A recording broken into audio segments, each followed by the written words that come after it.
Hello everyone, I am Suman Ban. Here we will be discussing about thermodynamic first law application for open system to a steady flow process. First, we recapitulate first law of thermodynamics and its application for closed system. The first law of thermodynamics is based on conservation of energy. It states as follows: when a system undergoes a thermodynamic cycle, then the net heat supplied to the system from the surrounding is equal to the net work done by the system on its surrounding. तो first law of thermodynamics क्या कह रहा है कि एक close system piston है, piston लगा हुआ है, इसका इंटरनल एनर्जी E1 है, इंटरनल एनर्जी E1 है। इसमें हीट देना स्टार्ट किए, इसका स्टार्टिंग का टेम्परेचर 20 डिग्री सेंटीग्रेड है। जब हीट देना स्टार्ट किए तो धीरे धीरे हीट इंक्रीज कर रहा है, तो ये पिस्टन भी क्या होगा, पिस्टन जो है मूवेबल है, तो ये अपवर्ड डायरेक्शन की तरफ मूव करने लगेगा, जैसे पेट्रोल इंजन डीजल इंजन में होता है। ठीक है, तो इनिशियल पोजीशन ए है, ये फाइनल पोजीशन बी है, इस पोजीशन पर आ जाता है पिस्टन हीट इंक्रीज होने के बाद। तो फाइनल इंटरनल एनर्जी E2 है, फाइनल इंटरनल एनर्जी। तो इसमें जो वर्क डन होगा तो इसमें क्यू हीट दे रहे हैं, मतलब टोटल सिस्टम में स्टार्ट किए ए टू बी में क्यू हीट का एडिशन हुआ, बाहर से सिस्टम में क्यू हीट का एडिशन हुआ, तो Q equal to internal energy का जो चेंज होगा plus work done by the system, मतलब पिस्टन को ए पोजीशन से बी पोजीशन तक ले जाने में जो वर्क डन होगा बाय द सिस्टम, मतलब इसके अंदर जो गैस है, गैस जो है इस पिस्टन को ऊपर क्यों ढकेल रहा है, तो जो वर्क डन होगा। तो ये ऑलरेडी हम लोग ये सब डिस्कस कर चुके हैं। तो जो की का हीट का एडिशन हुआ, internal energy E2 minus E1 plus PdV। अब यहाँ पर क्या है, ऐसा सिस्टम था, ये ऊपर की ओर मूव कर रहा है, तो वॉल्यूम इसमें चेंज हो रहा है, प्रेशर इसमें कांस्टेंट है, मतलब जैसे ही प्रेशर बढ़ा ये मेरा पिस्टन ऊपर मूव करने लगा। ठीक है, तो यहाँ पर क्या हुआ कि जो हीट इसमें दिए क्यू हीट दिए, और इसका गैस कहाँ कहाँ पर यूज हुआ क्यू हीट, इसका गैस का इंटरनल एनर्जी मेरा इंक्रीज में चेंज हुआ, E2 माइनस E1 प्लस ये पिस्टन जो मेरा अप मूव किया, मतलब work done by the gas on the piston, तो work done by the gas on the piston PdV। इसका वॉल्यूम चेंज हो रहा है, मतलब स्टार्टिंग में वॉल्यूम ये V1 है, ये फिर बी पोजीशन में चला जाता है तो वॉल्यूम कितना हो जाता है, V2 हो जाता है, मतलब स्टार्टिंग में ये है पोजीशन, ये पोजीशन है, तो इसका वॉल्यूम V1 है। जब बी पोजीशन में चला जाता है ये पिस्टन, तो इसका वॉल्यूम भी इंक्रीज हो जा रहा है, तो work done by the gas on the piston PdV हो जाएगा V2 माइनस V1। तो फर्स्ट लॉ ऑफ थर्मोडायनेमिक्स क्या बतला रहा है, कंजर्वेशन ऑफ एनर्जी। ठीक है, तो heat and work are mutually convertible. तो यहाँ पर हीट इस पिस्टन में क्लोज सिस्टम है, ठीक है, पिस्टन लगा हुआ है, तो इसमें हीट हम क्यू हीट दिए, तो heat and work are mutually convertible. तो हीट का यूज कहाँ पर हो रहा है, मतलब हीट सारा वर्क में कन्वर्ट हो जा रहा है। अब कहाँ कहाँ कैसा वर्क में कन्वर्ट हुआ, तो इसका इंटरनल एनर्जी चेंज हुआ गैस का, और गैस जो है पिस्टन पर वर्क आउट किया, पिस्टन का पोजीशन चेंज हो गया, A to B position change हो गया, तो हीट वर्क में कन्वर्ट हो गया। तो heat and work are mutually convertible but since energy can neither be created not destroyed. तो यहाँ पर एनर्जी क्या है, हीट एंड वर्क दोनों एनर्जी है का फॉर्म है, तो हीट और एनर्जी में चेंज हो रहा है, लेकिन दोनों कंजर्व है, not destroyed. The total energy associated with an energy conversion remains constant. तो यहाँ पर टोटल एनर्जी क्या है, कांस्टेंट है, सिर्फ चेंज हो रहा है। हीट जो इस सिस्टम को दे रहे हैं क्लोज सिस्टम में, वो वर्क में चेंज हो रहा है, कन्वर्ट हो रहा है। Heat and work are mutually convertible but since energy can neither be created not destroyed, the total energy associated with and energy conversion remain constant.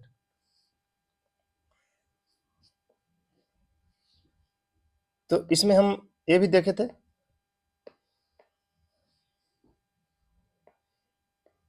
ये मेरा क्लोज सिस्टम है, ये पिस्टन है। तो यदि इसमें क्यू हीट इसमें दे रहे हैं तो Q equal to W plus internal energy. यदि Q सिस्टम में हम लोग दे रहे हैं तो Q को साइन जो होगा प्लस Q होगा। यदि Q हीट जो है इस सिस्टम से बाहर निकल रहा है तो Q का साइन माइनस Q होगा। इन सेम पैटर्न यदि सिस्टम में हम हीट Q दे रहे हैं तो work out by the system होगा, तो W का जो साइन होगा प्लस W होगा। यदि इस सिस्टम में वर्क डन होगा मतलब बाहर से अंदर की होगा तो फिर माइनस साइन होगा। साइन कन्वेंशन भी ऑलरेडी ये सब हम लोग डिस्कस कर चुके हैं। तो इसका क्लोज सिस्टम में एप्लीकेशन भी हम लोग एक ब्रीफ कर लेते हैं।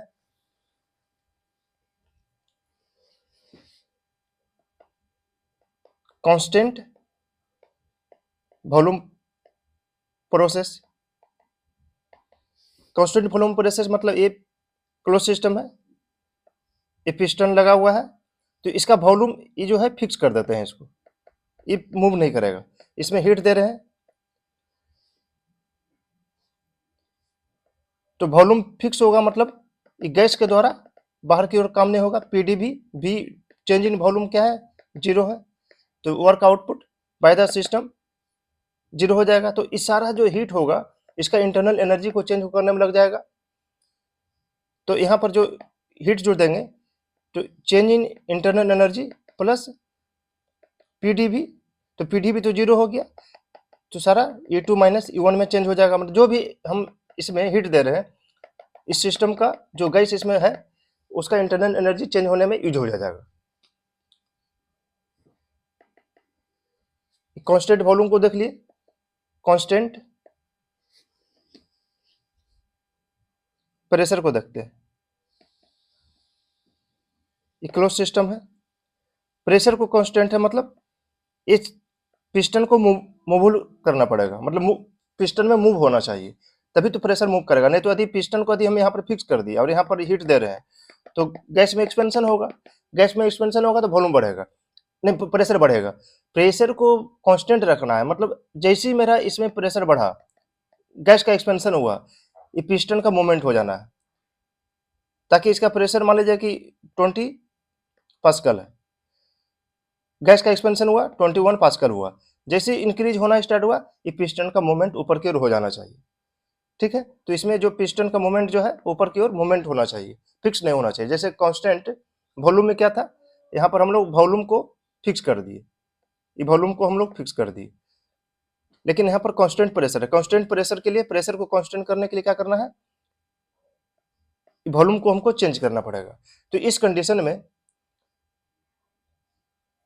Q जो देंगे क्या होगा, E2 minus E1 plus PdV। जब ये पिस्टन का मेरा मोमेंट होगा ए पोजीशन से बी पोजीशन में, तो इसमें वॉल्यूम भी चेंज होगा, तो work out by the gas हो जाएगा PdV प्लस इंटरनल एनर्जी।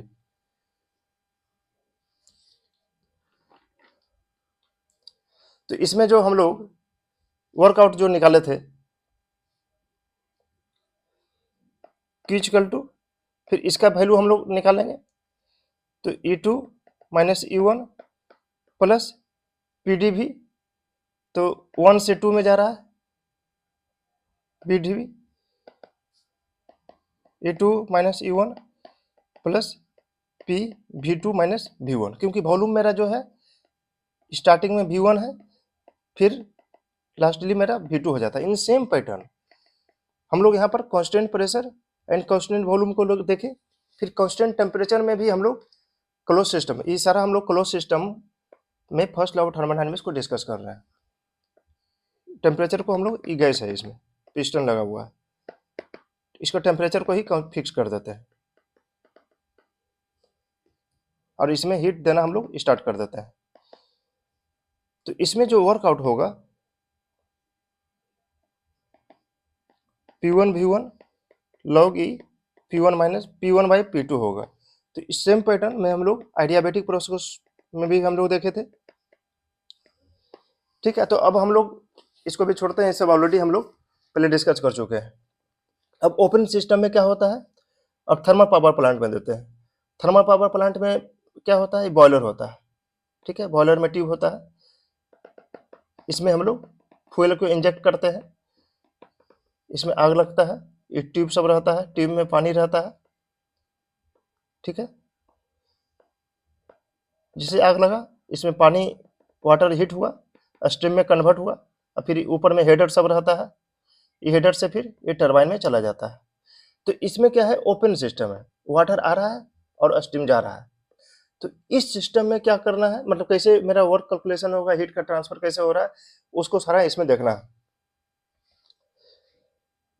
अब जैसे हाइड्रो टरबाइन में क्या होता है, हाइड्रो टरबाइन, हाइड्रो टरबाइन में क्या होता है, ये वाटर मेरा आता है और यहाँ पर सारा सिस्टम लगा हुआ है, टरबाइन है, टरबाइन का शाफ्ट से यहाँ जनरेटर जुड़ा हुआ है। ठीक है, फिर इधर इलेक्ट्रिसिटी प्रोड्यूस होता है। तो जस्ट यहाँ पर हम लोग एक प्रॉपर व्यू नहीं बना रहे हैं, कंसेप्ट दे रहे हैं। ये वाटर मेरा आया, ये टरबाइन का जो ब्लेड सब है उसमें मतलब कोलिड हुआ, ये टरबाइन जो है मेरा घूमा, टरबाइन का शाफ्ट घूमा, मतलब टरबाइन का ब्लेड पर वाटर गिरा, इस तरह अरेंजमेंट रहता है, ऐसा बनाते हैं। ये जनरेटर, ये टरबाइन है, ये टरबाइन के अंदर में ऐसा ऐसा ब्लेड है, ये शाफ्ट है, ये टरबाइन, टरबाइन और जनरेटर का शाफ्ट एक दूसरे से जुड़ा हुआ रहता है। अब ये ब्लेड है, ये जो वाटर मेरा आया, ये ब्लेड के ऊपर गिरा, टकराया, ये ब्लेड मेरा घूमना स्टार्ट हुआ, ये शाफ्ट भी घूमा, ये जनरेटर घूमा, यहाँ पर इलेक्ट्रोमैग्नेटिक इंडक्शन के प्रोसेस के थ्रू इलेक्ट्रिसिटी जनरेट हो जाता है।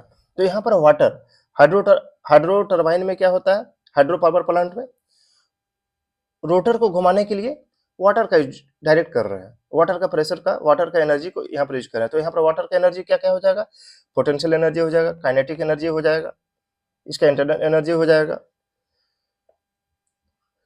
लेकिन स्टीम टरबाइन में क्या होता है कि स्टीम का यूज करते हैं, ये जनरेटर है, ये टरबाइन है, ये दोनों का साथ जुड़ा हुआ है। अब इसमें टरबाइन में क्या है, ब्लेड है, ये स्टीम ब्लेड के ऊपर आता है। हाइड्रो टरबाइन में क्या है, वाटर डायरेक्ट ब्लेड के ऊपर आ रहा है, टरबाइन का ब्लेड के ऊपर आ रहा है, और इसमें स्टीम आ रहा है। तो स्टीम को, वाटर को स्टीम को में चेंज करने के लिए हम लोग बॉयलर फर्नेस का यूज करते हैं। फर्नेस रहता है, चारों साइड से वाटर वाल रहता है, वाटर वाल मतलब ट्यूब रहता है, ये समझो कि ऐसा बाल है, ट्यूब से बना हुआ है, ऐसा ट्यूब है। ठीक है, एक ट्यूब, दो ट्यूब, बीच में फिन लगा रहता है, फिन लगा रहता है। ठीक है, चारों साइड ये वाटर वाल से, इसमें ये ट्यूब में जो है वाटर जाता है, और ये चारों साइड से वाल से घिरा हुआ है, और अंदर में आग जल रहा है, तो ये हीट लिया, फिर स्टीम में कन्वर्ट हुआ, फिर ये स्टीम फिर यही टरबाइन में आ जाता है। टरबाइन का ब्लेड से कोलिड होता है, और ये शाफ्ट जो है घूमने लगता है, 3000 आरपीएम से घूमता है, 3000 आरपीएम से। और फिर ये जनरेटर्स में इलेक्ट्रिसिटी जनरेट होता है, इलेक्ट्रोमैग्नेटिक इंडक्शन प्रोसेस यहाँ पर होता है जनरेटर में, फिर ये इलेक्ट्रिसिटी हम लोग को ग्रिड में जाता है, फिर हम लोग को घर या इंडस्ट्री जहाँ पर भी यूज करना है यूज होता है। तो तो ये सब सारा सिस्टम में ये जो वाटर का फ्लो हो रहा है, स्टीम का फ्लो हो रहा है, ये ओपन सिस्टम है। इस सिस्टम में फर्स्ट लॉ ऑफ थर्मोडायनेमिक्स को यहाँ पर अप्लाई करेंगे। अभी तक हम लोग ये सब सारा क्लोज सिस्टम में डिस्कस कर रहे थे, अब ये ओपन सिस्टम में हम लोग डिस्कस करेंगे। अब सेंट्रीफ्यूजल पंप में क्या होता है, सेंट्रीपिटल पंप में क्या होता है, सेंट्रीफ्यूजल में क्या होता है, जैसे हम लोग गाँवों में जो चाहे कहीं पर जो पंप पानी को निकालने के लिए यूज करते हैं, वो सेंट्रीफ्यूजल पंप होता है, नीचे से पानी आता है, इधर वाटर फेंकता है। तो ये भी ओपन सिस्टम है, यहाँ पर पानी ऐसे निकल रहा है, इधर पानी फेंक रहा है। सेंट्रीपिटल में क्या होता है, एक हाइट तक यहाँ पर पंप लगाए, और इस यहाँ से वाटर को, चाहे किसी भी लिक्विड को, एक हाइट तक पानी को पहुंचाना है। तो ये सेंट्रीपिटल मतलब हाई प्रेशर, यहाँ पर हाई प्रेशर जनरेट करेगा, और लिक्विड को या किसी भी थिंग्स को एक हाई एलिवेशन में पहुंचा देगा सेंट्रीपिटल में। सेंट्रीफ्यूगल में क्या हो गया कि जैसे खेत उत पटाने के लिए हम लोग गाँव में पानी का यूज करते हैं, तो वहाँ पर सेंट्रीफ्यूगल पंप का यूज करते हैं। तो ये भी ओपन सिस्टम हो गया, ये भी ओपन सिस्टम हो गया, सेंट्रीफ्यूगल और सेंट्रीपिटल। तो ये सब सारा सिस्टम में हम लोग कैलकुलेट करेंगे। तो आज जो है बेसिक जो कैलकुलेशन होता है उसको हम लोग यहाँ पर डिस्कस करेंगे। स्टेडी फ्लो एनर्जी इक्वेशन को पहले हम लोग आज डिस्कस करेंगे। नेक्स्ट क्लास में हम लोग इसका फिर सारा सिस्टम के लिए turbine, steam turbine, hydro turbine, centrifugal pump, centripetal pump का डिस्कस करेंगे। तो thermodynamic first law application to steady flow process. Steady flow मतलब क्या हो गया? The rate at which the fluid flow through a machine or piece of apparatus is constant, this type of flow is called steady flow. मतलब क्या हुआ कि ये इसमें वाटर का फ्लो हो रहा है, तो पर सेकेंड जो है इसका मास वाटर का इसमें कांस्टेंट होना चाहिए। पर सेकंड इसमें मास यदि कांस्टेंट है, मतलब 1 सेकंड में यहाँ पर 20 मीटर पर सेकंड है, तो अगला 2 सेकंड में, मतलब 1 सेकंड में वाटर यहाँ पर है, दूसरा सेकंड में यहाँ पर है, तो इसका वाटर फ्लो 20 मीटर पर सेकंड ही होना चाहिए। तो ये स्टेडी फ्लो हो गया।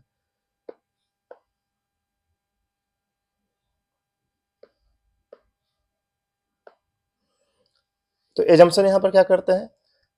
स्टेडी फ्लो को हम लोग देख लिए कि मास पर सेकंड कांस्टेंट होना था। Following assumption are made in the system analysis. तो हम लोग first law of thermodynamics open system में अप्लाई कर रहे हैं, तो ये सब कंडीशन फुलफिल होना चाहिए। जो भी एजम्पशन कर रहे हैं तभी मेरा अप्लाई होगा।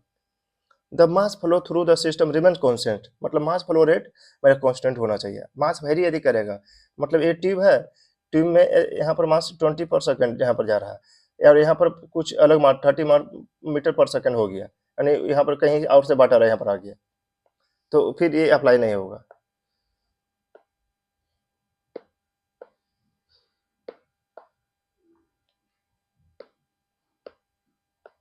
Fluid is uniform in composition. The only interaction between the system and surrounding are work and heat. मतलब क्या है? ये क्लोज सिस्टम है, नहीं ओपन सिस्टम है, तो इसमें वाटर या स्टीम फ्लो कर रहा है।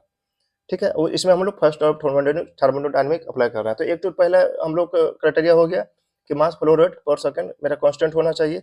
उसके बाद इसमें जो इंटरचेंज होना चाहिए, हम यहाँ पर बोले कि यहाँ पर 20 मीटर पर सेकंड हो गया, यहाँ पर ऐसा नहीं होना चाहिए 30 मीटर पर सेकंड हो गया, मतलब इस पोजीशन में कोई और पाइप आ गया, यहाँ पर वाटर आने लगा, ऐसा नहीं होना चाहिए। तो इसमें सिर्फ इंटरचेंज क्या होगा सिस्टम में? हीट एंड वर्क का, मास का नहीं होगा। मतलब सिस्टम ऐसा ओपन होना चाहिए ताकि उसमें मास फ्लो रेट मेरा कांस्टेंट हो, सिर्फ उसमें जो एक्सचेंज होगा सिस्टम में वर्क एंड हीट का। The state of fluid at any point remain constant with time. State of fluid at any point remain constant with time मतलब क्या हुआ कि फ्लूइड का स्टेट, अब जैसे ऐसा फ्लूइड इसमें फ्लो कर रहा है, यहाँ पर यदि फ्लूइड है तो इस पॉइंट पर भी फ्लूइड होना चाहिए, उसका स्टेट मतलब फ्लूइड ही रहना चाहिए, फ्लूइड गैस में नहीं बन जाना चाहिए, उसका स्टेट सेम होना चाहिए। In the analysis only potential, kinetic and flow energy are considered। तो इसमें अभी देखेंगे कि कौन कौन सा एनर्जी को इसमें कंसिडर कर रहे हैं। तो एक फोटो दिख रहा है, इसमें वाटर इधर से आ रहा है, ठीक है, एक सिस्टम है, वाटर या गैस इसमें इधर से आ रहा है। एक ये जो उनको कंसिडर करते हैं जिसमें हम लोग इसका वॉल्यूम जो है V1 है और लेंथ इसका L1 है, इसका एरिया A1 है, तो वॉल्यूम कितना हो जाएगा? Area into length. ठीक है, यहाँ से इन हुआ गैस और यहाँ इधर से आउट हो गया गैस, इसका वॉल्यूम हम यहाँ पर कंसिडर करते हैं V2 equal to A2L2, area A2 है, लेंथ A2 है, L2 है, तो इसका वॉल्यूम A2L2 हो जाएगा। अब एक कुछ रेफरेंस पॉइंट होगा, जैसे ये पूरा सिस्टम मेरा जो रखा हुआ है, ये सिस्टम जो है किसी एलिवेशन पर रखा होगा, तो उसका जो ग्राउंड लेवल से जो रेफरेंस होगा वो इसका Z2 है, इसका Z1 है। ठीक है, ये क्लोज सिस्टम, ये पूरा क्लोज सिस्टम, इधर से इन हो रहा है गैस, इधर से आउट हो रहा है गैस, या वाटर ही ले लेते हैं, कुछ भी चीज ले लेते हैं, वाटर या गैस। ये क्रॉस सेक्शन को यहाँ पर A1 लिए और ये क्रॉस सेक्शन A2 लिए। A1 पर वॉल्यूम A1 इंटू L1 हो गया, क्योंकि इसका कंसिडर कर रहे हैं कैलकुलेशन करने के लिए आगे जो भी कर रहे हैं। तो एव figure shows A schematic flow process for an open system. Open system मतलब क्या हुआ, इधर से मेरा फ्लो आ रहा है, इधर से फ्लो जा रहा है, ठीक है, लेकिन क्या है कि मास फ्लो रेट पर जगह यहाँ पर बराबर होगा पर सेकेंड। इसमें हीट का ट्रांसफर एंड वर्क का ट्रांसफर होगा। ऐसा नहीं कि मास का ट्रांसफर हो रहा है, ऐसा नहीं कि यहाँ पर और कुछ मास इधर से आ जा रहा है, सिर्फ इधर से ही मास आ रहा है, इधर से निकल रहा है, इधर से निकल रहा है, इधर से आ रहा है। तो above figure shows a schematic flow process for an open system. An open system is one in which both mass and energy may cross the boundary. ठीक है, तो यहाँ पर मास भी इन कर रहा है और मास आउट हो रहा है। A wide interchange of energy may take place within an open system. Let the above system be an automatic engine. अच्छा, ऑटोमेटिक इंजन का है, जैसे पेट्रोल इंजन, डीजल इंजन में भी कुछ ऐसा ही होता है। With the inlet manifold at the first state point and exhaust pipe as the second point. तो पेट्रोल इंजन, डीजल इंजन में भी कुछ ऐसा ही होता है कि उसमें भी ऐसा रहता है, इधर से इनलेट होता है और इधर से आउटलेट होता है। ठीक है, इसमें एयर होता है, कंबसन होता है, इधर इनलेट होता है, इधर आउटलेट होता है।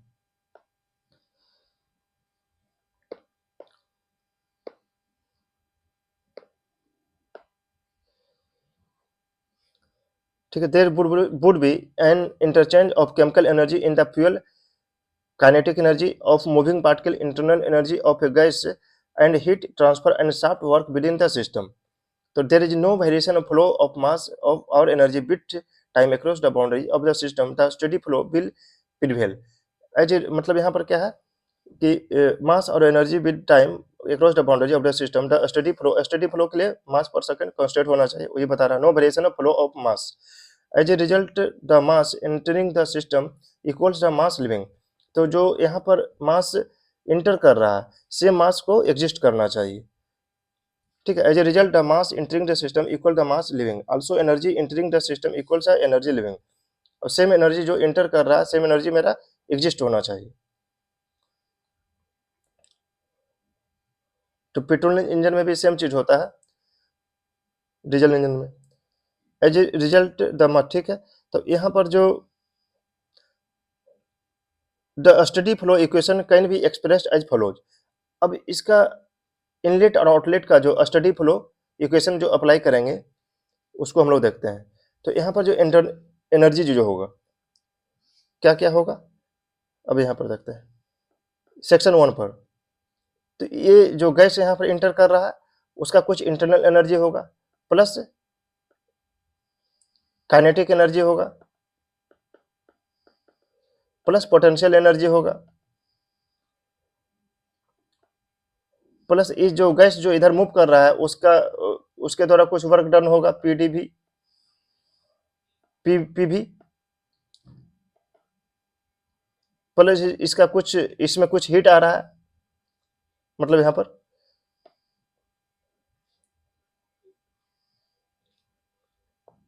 इधर आ रहा है तो हीट इग्नाइट होगा, यहाँ पर हीटिंग होगा, हीटिंग प्रोसेस होगा, प्लस क्यू होगा, प्लस यहाँ पर वर्कआउट। यहाँ पर क्या क्या होगा, इंटरनल एनर्जी होगा, प्लस काइनेटिक एनर्जी होगा, प्लस पोटेंशियल एनर्जी होगा, प्लस यहाँ पर क्या होगा, डब्ल्यू होगा, क्योंकि यहाँ पर वर्क डन हो गया। ठीक है, मतलब यहाँ पर इनलेट है, यहाँ पर आउटलेट है, तो ये वर्क डन होगा, work done by the system. ठीक है, तो सेम चीज को यहाँ पर ये इंटरनल एनर्जी हो गया इनलेट पर, मतलब इस पॉइंट पर, ये जो पॉइंट है ये एग्जिस्ट हो गया, ये inlet and this is exist. अब यहाँ पर इनलेट और एग्जिस्ट को यहाँ पर कैलकुलेट कर रहे हैं। जो एनर्जी इनलेट में आया उस सेम एनर्जी आउटलेट में जाएगा। तो इनलेट में इंटरनल एनर्जी, काइनेटिक एनर्जी। अब यहाँ पर काइनेटिक एनर्जी क्या होता है, mv²/2 होता है। तो यहाँ पर मास क्या है, कांस्टेंट रख रहे हैं, पर यूनिट मास ले रहे हैं, मास मतलब यूनिट मास ले रहे हैं, तो इसलिए हम m को नहीं ले रहे हैं। जैसे पोटेंशियल एनर्जी क्या होता है, mgh, तो यहाँ पर m को नहीं ले रहे हैं क्योंकि यूनिट मास को हम कंसिडर कर रहे हैं, गैस के यूनिट मास को। ठीक है, तो mgh, तो m को छोड़ दिए, यूनिट मास है। z1, क्रॉस सेक्शन 1 पर हाइट जो मेरा है ये z1 है,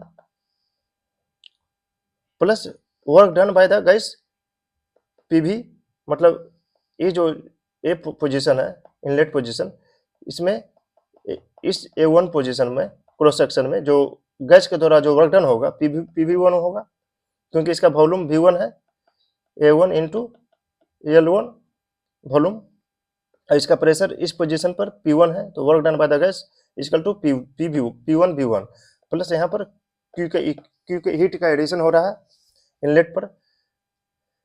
अब आउटलेट पोजीशन में देखते हैं, इंटरनल एनर्जी E2 होगा, kinetic energy C2²/2 and potential energy Z2G mgh होता है, तो G m equal to 1 unit mass, G plus H height कितना हो गया, Z2 हो गया रेफरेंस पॉइंट से।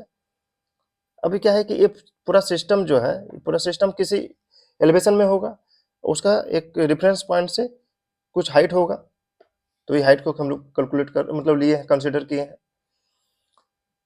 Plus work done by the gas at cross section 2, तो वहाँ पर work done by the gas at cross section 2 कितना हो जाएगा, प्रेशर वहाँ पर P2 है और वॉल्यूम V2 है, V2 equal to A2 L2, और वर्क डन यहाँ पर हो गया, मतलब जब यहाँ पर आग लग गया कि हीट का एडिशन यहाँ पर हो रहा है, ठीक है, तो यहाँ पर वर्क डन यहाँ पर हो जाएगा। अब पिस्टन यहाँ पर मेरा इधर जा रहा है,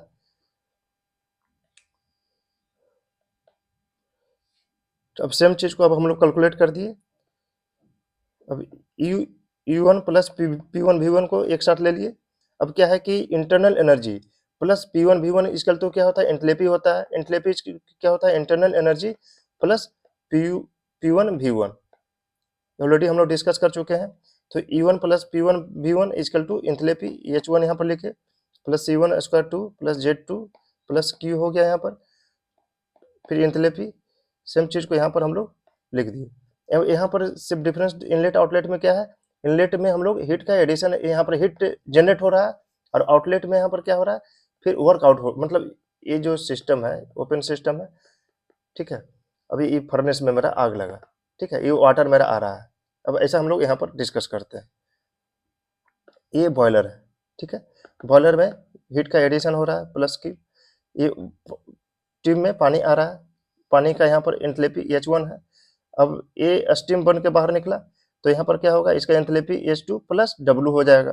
तो यहाँ पर क्या हो रहा है, बॉयलर में क्या हो रहा है, H1 प्लस Q हो रहा है, ठीक है, वो वाटर आया H1 plus Q plus boiler से जो मेरा बाहर निकल गया H2 प्लस Q हो जाएगा, ये H2 प्लस W हो जाएगा, ठीक है। सेम चीज को यहाँ पर नोट कर रहे हैं, मतलब इसी टर्म में हम लोग एक ओपन सिस्टम को बनाए, ठीक है।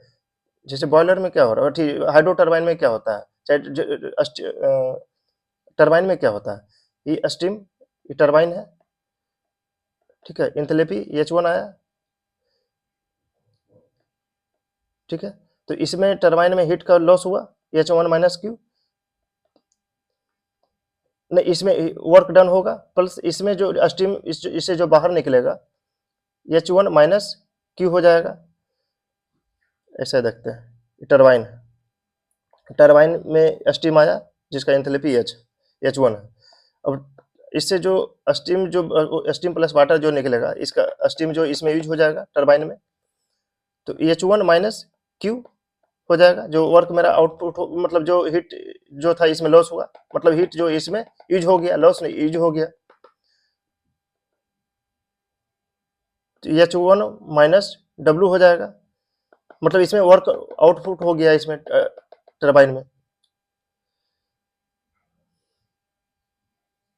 यदि दोनों को बराबर करेंगे उस टर्म में हम यहाँ पर लिख रहे हैं, इसको भी हम लोग नेक्स्ट क्लास में डिस्कस करेंगे। तो यहाँ पर हम लोग देखें कि इनलेट और आउटलेट में जो स्टेडी फ्लो इक्वेशन जो हो रहा था उसको यहाँ पर देखें, तो E2 plus P2 V2 equal to H2 हो गया, प्लस C2², सेम चीज यहाँ पर लिखा गया, तो enthalpy equal to U plus PV हो गया। अब यहाँ पर यदि Z1 एंड Z2 को नेग्लेक्ट कर देते हैं तो क्या हो जाएगा, H1 प्लस C1 उसका होल स्क्वायर प्लस Q हो जाएगा। मैंने डेटम लाइन मेरा ऐसा करते हैं कि पूरा सिस्टम जो है ग्राउंड लेवल में है, कोई इसका कोई डेटम लाइन नहीं है,